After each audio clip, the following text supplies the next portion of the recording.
একবার এক বৃদ্ধ পিতা ও তার ছেলে একটি পার্কে বসে বিশ্রাম নিচ্ছিল। হঠাৎ একটি চড়ুই পাখি সামনে এসে বসল।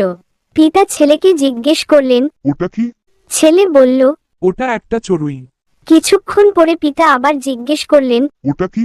ছেলে একটু বিরক্ত হয়ে বলল, বাবা, আমি তো বলেছি ওটা চড়ুই। তৃতীয়বার আবার পিতা জিজ্ঞেস করলেন। ওটা কি? এবার ছেলে রেগে গিয়ে বলল, আপনি কেন বারবার একই প্রশ্ন করছেন? আমি তো বলেছি ওটা চড়ুই। বৃদ্ধ পিতা চুপচাপ একটি পুরনো ডায়েরি বের করলেন। তিনি একটি পাতায় পড়তে শুরু করলেন।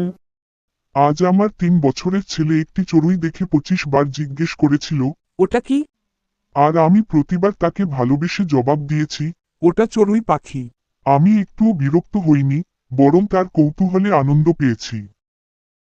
ছেলে স্তব্ধ হয়ে গেল। এর থেকে আমরা শিক্ষা পাই যে মা বাবা আমাদের ধৈর্য ধরে ভালোবাসা ও স্নেহে বড় করেন, তাদের প্রতিও আমাদের ধৈর্য, শ্রদ্ধা ও ভালোবাসা থাকা উচিত। আরও গল্প চাইলে জানাবেন।